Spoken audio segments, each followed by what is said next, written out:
Have a listen to this. Have a listen to this.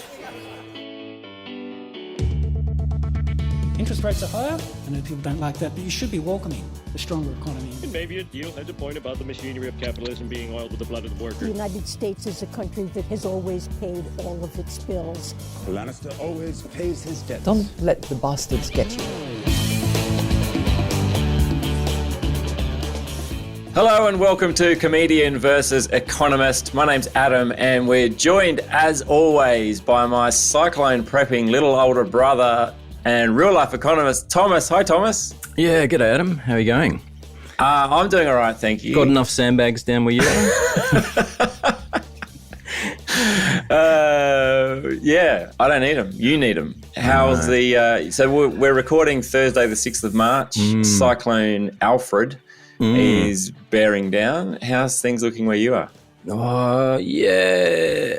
Man, it's hard to know. It's a bit sketchy. I think the thing is we're going to get the winds, which is a worry, but then we'll probably get heavy rain, which means flooding. Yeah. Which is probably a bigger worry. So, yeah, we'll see. All right, we'll see. Yeah, I hope everyone's done well. By the time this comes out, the cyclone will have come and hopefully gone, but there could be all sorts of, consequences as a result. So we hope everyone out there is staying safe and dry and looking out for each other. Yeah, it could be a tough time. And also I should note that the schools are closed, your kids are home, you've decided to record in the lounge room. Yeah, it's the highest part of the house. And before we started, we've already been interrupted 9 times. So we're just going to roll with it because everything's up in the air a little bit at the moment. But Thomas, I did want to mention CVE's on YouTube now. It's going off. Shout out to Adrian, who was the first to subscribe. Hey. I know he was the first subscriber because he also currently holds the title of only subscriber. Still, 25 views now across 3 videos and about 5 hours of editing. Totally worth it, I'd say. Yeah. You will find it. There was some confusion. Equity Mates have got their own channel, obviously, and there's a playlist called CVE Podcast. That's not it. That's just the audio version of the show. So there is a channel at CVE Podcast is the handle where you'll find the videos for these shows. If you are interested in checking out our faces and what we look like while we're talking.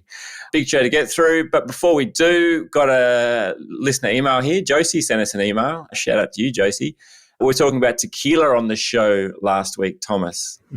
Josie sent in some facts, some hard truths about tequila. All tequila comes from Mexico, which I wasn't aware of. In fact, tequila comes from the town of Tequila in the state of Jalisco, like champagne. So you can't call it tequila unless it comes from tequila. Yeah, right. A bit like champagne. Although you can call it tequila if it's 2:00 in the morning and you're in a bar and someone says, let's have tequila shots, then it's fine. Like some sparkling agave juice. Well, agave is another name for it. Some even made in Australia. You still can't call it tequila. You have to call it agave. Mezcal is similar to tequila, but it doesn't come from the same place. So mezcal is typically the same thing as tequila, but made outside of Mexico. So some other life tips from Josie is never drink bad tequila, Thomas. Oh, nice. Yeah, so there you go. Apparently, I also have it on very good authority that you can get a cracking margarita, Thomas, which is tequila-based cocktail. Cracking margarita at Rosafina's in Billinudgel.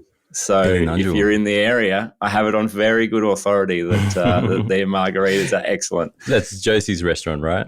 That's correct. Yeah, thanks, Josie. No, Rosafina's is popular. And it's well known up here. Well, it's well known by the locals. So if you're visiting Byron Shire and you're looking for good Mexican, check out Rosafina's over in Billinudgel, not far away. Are there some good Mexicans there, are there? As opposed to those bad Mexicans that Trump's trying to keep out. All right, we've got a big show to get through and there's a cyclone incoming. So let's get started. As always, we're looking at charts. If you want to follow along, you'll find them on YouTube, of course, and Facebook and Instagram at CVE Podcast. Thomas, we've got GDP and inflation data, including a bit of private sector growth. I had some private sector growth once. I was a lot younger. We're looking at a housing super cycle. And no, that doesn't mean Pelotons for everyone. And it's the Hollywood Film Club presentation night and meat tray raffle, aka the Oscars. We've got some interesting Oscars data. But first, Thomas, Doge is up, the task force that is. When recession? Yeah. So, yeah, I thought, because I know you love the sports betting data. So, got a couple of things here. Which I think, should give a shout out. I posted a link on LinkedIn actually, which summarised the journey of Track My Brown. So have a look, because we had a massive victory. We've got live betting odds being removed now from AFL and NRL broadcasts. So I like to think that I played a hand in that. But go and check it out. There's an article on LinkedIn. Yeah, no, that's some good work out of you. I was impressed by your statistical efforts. Shame you don't bring any of that nous to the show, but that's great. I've got to maintain my different personas, Thomas. Right, there I'm a stats guy. Here, not a stats guy. Yeah. Anti-stats even. No, what's going on with what's going on with? Well, the chance of a recession this year, according to betting odds, is now up to 36%. Right. Down from almost the start of the year, it was down to about 15%. So there's been a big lift. So, I mean, I wouldn't put too much weight on the sports betting data other than to say it's probably a bit like the consumer sentiment data, just sort of it's a good way to read the vibe. And so there's been a bit of a turn. So start of the year, everyone's like, great, Trump's going to cut taxes, deregulate things, ramp things up again, economy's going to boom. And now everyone's a bit like, ooh, okay, maybe not. Maybe this is going to get a bit bumpy. And I think Trump himself is trying to move away from the stock market as being the measure of his success. Because I think now the S&P 500 is now lower than it was when Trump took office. And trying to move it more towards bond markets and saying bond markets are a better read of markets' sort of faith in the economy. Is this because he's reflecting on the tweet that he sent when Biden was in charge that said, if the Dow Jones drops 1,000 points in 2 days, the president should be impeached? Impeached. Wow. At which point, so just recently it dropped 1,000 points. I think it was Dow Jones, maybe it was S&P 500 maybe. He made that tweet went out, I think, 2022. Wow. And then he just oversaw 1,000-point drop and was all quiet on it. His response, look at bond markets, don't look at the stock market. Yeah. But the thing I think that is shifting sentiment is that people are now realizing that the cuts that Doge, oh man, I just still can't believe that body exists. Like, it's called Doge. Yeah.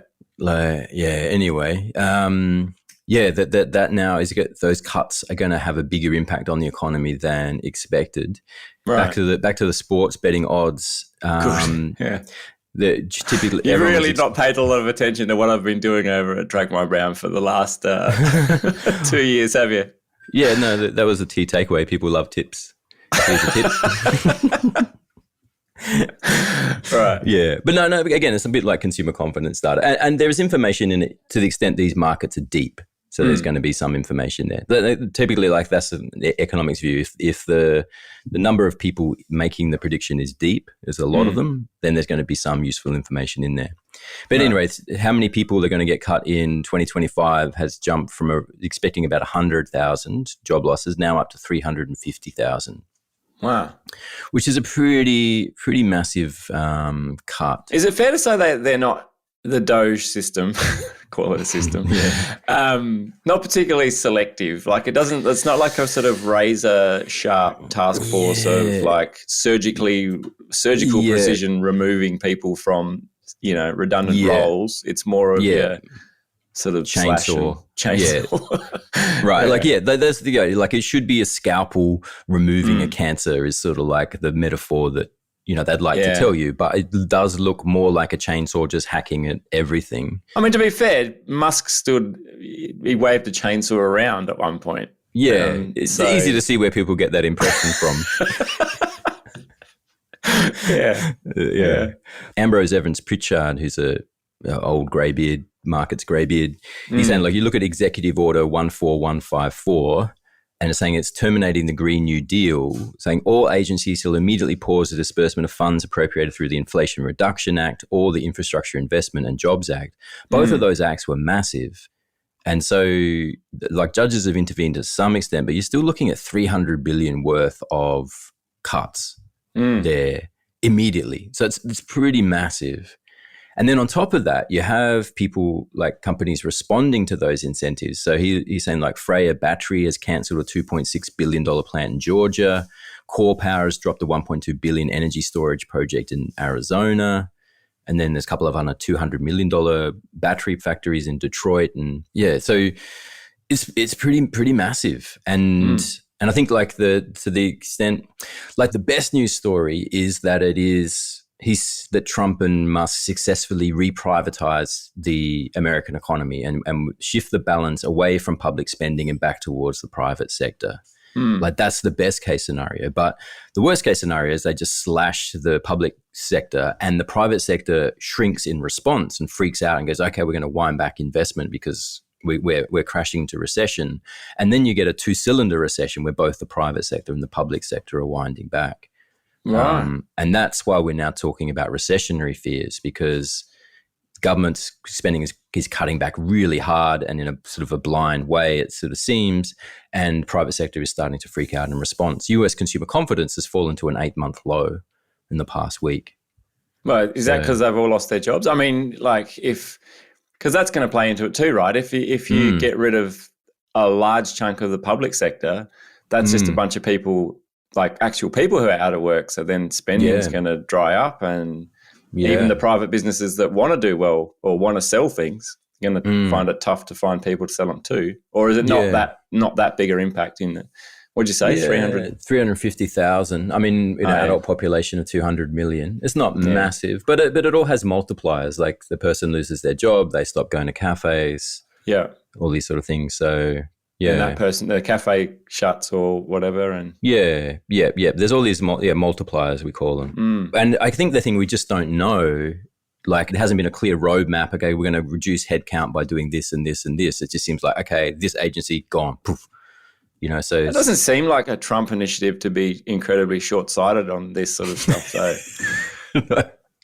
surely there's a plan beyond tomorrow for we're going to get rid of a large chunk of the public sector. And then I have no doubt that it's just like, we're just going to do this and then we'll see. like step 2, we'll see. We'll see what happens. All right. Well, I guess we'll see. All right, Thomas, GDP and inflation data. Let's start with GDP. How much did we all grow? 0.6% in the December quarter, 1.3% over the year. Annual growth rate's pretty ordinary, but the quarterly number surprised to the upside. So it was a bit stronger than expected. Yeah. And on the whole, a bit well done, everyone. Just take a moment to pause and just give yourself a pat on the back. Well played. Well played, Australia. Yeah, on the whole, a reasonably good result. We saw a bit of growth in private demand. So private demand has been absent for, almost like a year and a half. And it's all been public sector driving it and net exports. But yeah, private demand was back in the December quarter. So that's a healthy sign. Yeah. I mean, zooming out, we've got another chart here, which I think is interesting. Like just looks at, like since COVID, public demand launched, it filled the gap that was created in private demand, but then public demand never wound back. It just sort of took a new course and just kept going. We need Doge. We do need Doge. Some kind of. We need slash and burn, Thomas, to get rid of some of these jobs. Needs an Aussie acronym, maybe Dojo. Put the Dojo onto it. So on the whole, a pretty positive number, which sadly enough, probably makes the RBA's choice to cut rates soon a little harder. Yeah, just because the economy seems to be going a little bit stronger than expected. Yeah. That said, though, the monthly inflation data, that's the other data we got out, that was the trimming came in at 2.8% in January, so that's bang in the band now. The monthly data is a bit choppy and things, but on the whole, that's in line with RBA forecasts too. So inflation coming down as we'd like it to. Yeah. So a bit of a mixed bag for the RBA this week. Right.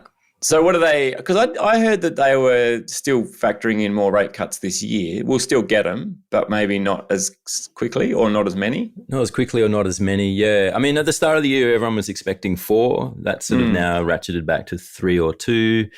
We got 1. The next one's in April. Next meeting's in April. That was, that was expected. We get another one now. It's seems to be a bit of 50-50. Yeah. Yeah. So I always worry too on this chart here where we're talking about trimmed mean CPI inflation. There's a little section at the end there with the RBA forecasting. That just gives me a little pause for concern once we get into forecasting territory. Not because the forecasts are worrying, just because the RBA is forecasting. Right. Right. Yeah, you're not against forecasts per se. Right. Good. I don't mind forecasts. Just worry. I'm very selective about whose forecasts I listen to, though. Right, the RBA, not up there in my top 5. Yeah. All right, let's take a break here, grab a word from this week's sponsor, and be back with more CVE right after this.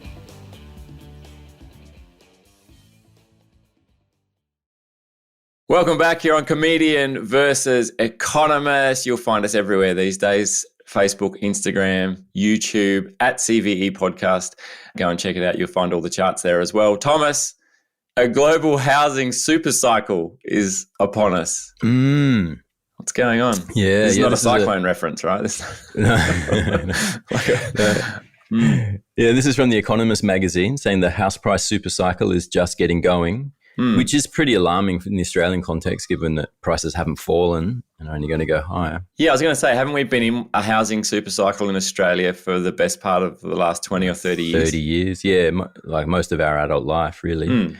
Yeah, no, that's right. But it's going to keep going higher, they reckon. Yeah, so just a few interesting things in that, which I thought, like first is they note like house prices. Houses used to be a really ordinary. No one even thought about houses as an asset. Yeah, wow. Until quite recently, like it was just the thing. It was a kind of a consumable. It's just somewhere you lived. Yeah, and house prices never really went anywhere. Like I got a chart here between 1870 and 1950, prices didn't grow at all. Well, they're pretty rubbish houses back then, though. Like it's a mud hut with some straw.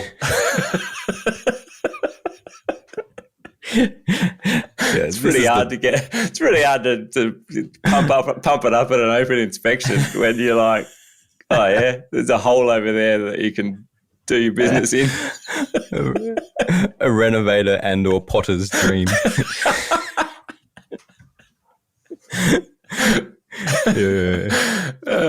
Yeah. But yeah, so from 1950 onwards, I think that's about the time we started using bricks. Right. From there onwards. And look at the uptick. Just look at that. It took off from there. Yeah, and then the mid-90s, another level up again. And it's just just keeps getting higher and higher from there. Yeah. They're saying there's 3 things that are going to drive the coming global super cycle. So we've had the current super cycle so far, but they're saying it's going to take another leg higher. And they're pointing to 3 things. The first is demographic, saying that they calculate the rich world's. So we're talking globally here, so not just talking Australia. They're aggregating all of the OECD house prices together and looking at a global trend. So that's going to drive Australia too, but it's kind of making the point here that it's what we're experiencing in Australia isn't unique. It isn't just an Aussie isolated factor. It's like it's a global phenomenon. I'm smelling opportunity, Thomas. If because there'll be places where this hasn't happened, right? Or that they're right at the start of this super cycle. I'm thinking like, when every now and then on Facebook or Instagram, whatever, you see those like, hey, did you know you can buy this house in this tiny Italian town for $4? Maybe this is where we need to start thinking. Yeah, maybe if you want to get into that. Yeah, that's sure. Yeah, I'm excited. Yeah, all right. Start. Yeah, you'll be Googling houses in Italy. Find out they're all just made of mud.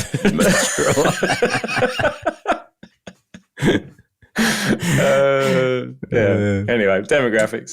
Yeah. So demographics saying that they calculate the rich world's foreign-born population is rising at an annual rate of 4%. So that's going to drive house prices. There's a recent study from someone in Barcelona University looking at Spain saying that for a 1 percentage point rise in immigration boosts average house prices by 3.3%. Yeah, right. That's why politicians like immigration so much. I don't know if possibly. Because Not of what so it much does as to house prices, and when house prices go up, politicians are happy, aren't they? sort of. Yeah, I mean that's probably why they're not against it. Yeah, Right. Yeah. Fair enough. I mean, also boosts economic growth, which they like, and makes the numbers look good. So, All right. yeah. What are the other factors? Well, the second one is anti-deurbanization. I made that word up, but yeah, saying the idea Sounds like anti-disestablishmentarianism, which for a long time, I don't know if it still is, was the longest word in the English language. Fun fact. Yeah. I don't know. I think your idea of fun. Very good. So the idea that sort of this idea has been around a while that economies were going to decentralize and people are going to move out of the cities, and that was sort of going to take the pressure off urban house prices. But it's just never happened. And like Jane Hume, who's the workplace relations shadow minister, coming in from the coalition, she's saying that if the coalition gets elected, she wants every public servant back in the office 5 days a week. Yeah. So they're sort of like saying like remote work hasn't worked. Public sector's not going to be leading the way on that one when everyone back in the office. Yeah, I heard that the other day, and I'm just like, does no one remember what the public service was like before we all went working from home? Like, it wasn't like a hive of productivity, stereotypically. There was a lot of like newspaper reading. There's a lot of smoko breaks. There's a lot of kind of, I'm not saying everyone in the public service is like this, but it was kind of, that was the sort of stigma attached to it. Working for the government was that, you clock on at 9 o'clock, you clock off exactly at 4:21. Like, But do you think that got worse or better with remote working? Yeah, I see your point. But then I guess, maybe, I don't know.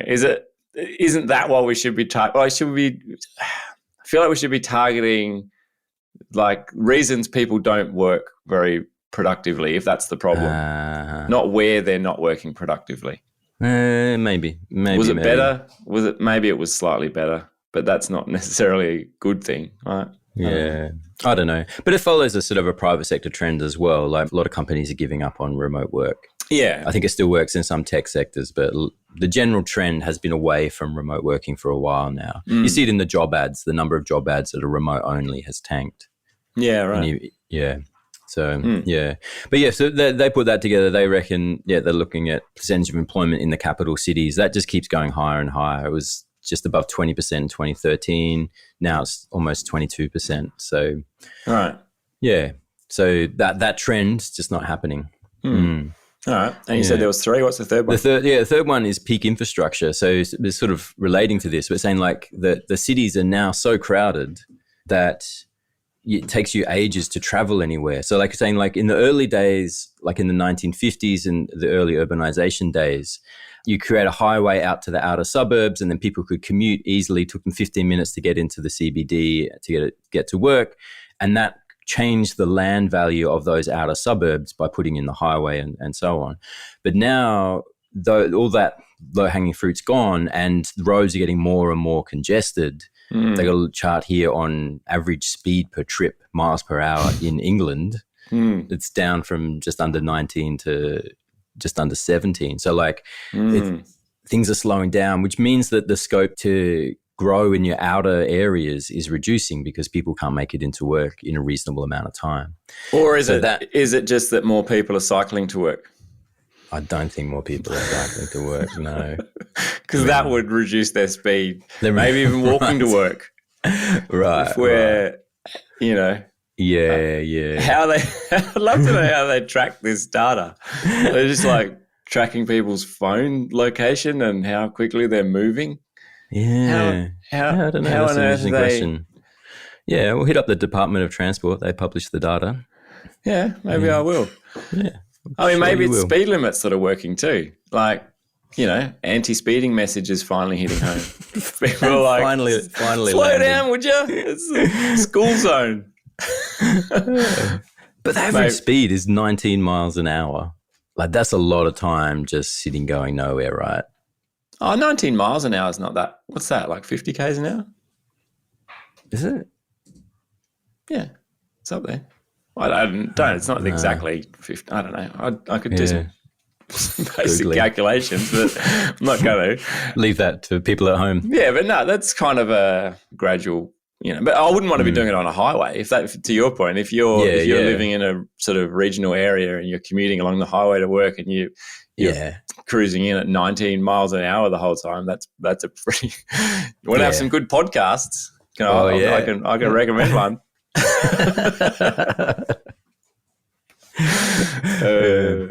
But that congestion means that it puts a premium on inner city areas that are close to employment. So that keeps pushing those prices higher in those areas. Yeah. So saying like all those together, more people in the cities, and the cities getting more congested is going to keep pushing prices higher. And and all of that's true in Australia. So, all right. I'll have to see what the roads are like around my little Italian village that I'm buying into. I'll add it to my list of things to check as infrastructure support. What's the top speed on a moped anyway?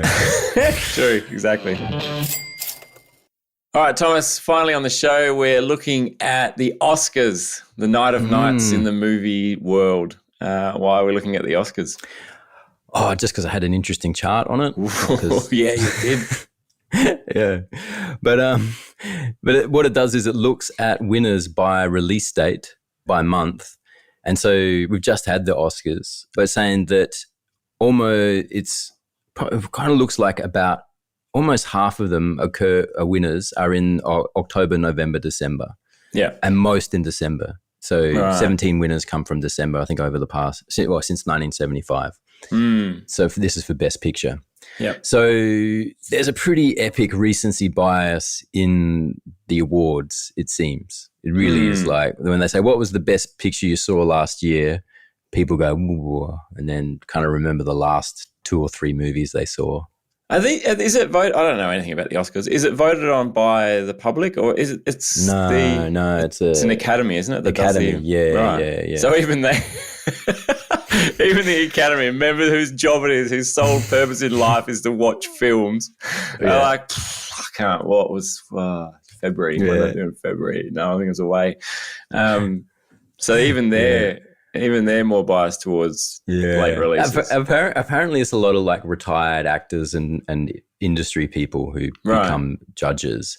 And so there was a period in the 90s where the Danish film industry was gaming the Oscars by just releasing these really quaint, middle-of-the-road, old people-y kind of movies. Oh, right. And they picked up Best Foreign Title several years in a row. The Danish film industry was just crushing it. But they just clocked that all the judges were old people and just started pitching them old people movies. Yeah, that's good. Yeah. I mean, I'd struggle to name a movie I saw more than a month ago. Yeah. Couldn't do it. It's not unreasonable, but you'd kind of think they should, like for something as big as the Oscars, shouldn't, you think it shouldn't matter, but. Is it still big, or is it just a bunch of navel gazing? Like, I don't know. Is it? Yeah. I don't tune into it at all. No, we're still talking about it. We are, yeah. That's true. We cover all the big issues. Yeah. Like, I don't, I think the awards now, and this is social media and the world we live in, I think, the awards tend to take a back seat now to the side stories and beefs and spats and I think that was probably always the case though, wasn't it? It's like it's a festival of celebrities. Yeah. So it's kind of bound to attract heaps of attention. I don't think anyone really cares about the films so much. All the attention. All the celebrities. That's a problem. All right, cool. One more fun chart from Stephen Follows, who's he's a film data guy. He's looking at average number of words in Oscar speeches. Oh yeah. In the 1950s, there was 50 words for a speech. So very short. People just got up and said, "Thank you very much. It's a great privilege. See you for drinks." But then, but from there it started to lift up to 100 words in the 1970s, and then the 2010s it got up to just under 300 words. And they've got a time limit now, haven't they? Yeah. That's when they brought in the time limit. So in the 2020s, the last 5 years, it's dropped back off. Yeah. There's now a 45-second time limit.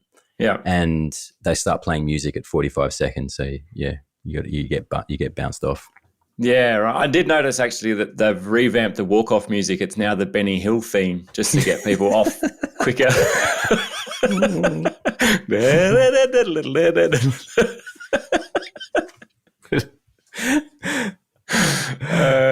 Right, well, there you go. Hope you enjoyed the Oscars if you tuned in, and all the celebrity drama that went with it. You'll probably have forgotten about it within 2 weeks. Very good. All right, that does it for CVE for another week. Thank you so much for tuning in. And yeah, whatever's happened with the cyclone by the time you hear this, I hope everyone out there is, doing well, staying safe, looking out for each other. It's going to be a really tough time for everyone. So fingers crossed. But yeah, thank you for joining us. We will tune in. Well, I won't tune in, but hopefully you'll tune in again next time on Comedian versus Economist. Until then, it's bye for now. Comedian vs Economist is a product of Equity Mates Media. All information in this podcast is for education and entertainment purposes only. It is not intended as a substitute for professional finance, legal, or tax advice. The hosts of Comedian vs Economist are not financial professionals and are not aware of your personal financial circumstances. Before making any financial decisions, you should read the product disclosure statement and, if necessary, consult a licensed financial professional. Do not take financial advice from a podcast. For more information, head to the disclaimer page on the Equity Mates website, where you can find ASIC resources and find a registered financial professional near you. In the spirit of reconciliation, Equity Mates Media and the hosts of Comedian vs Economist acknowledge the traditional custodians of country throughout Australia and their connections to land, sea and community. We pay our respects to their elders, past and present, and extend that respect to all Aboriginal and Torres Strait Islander people today.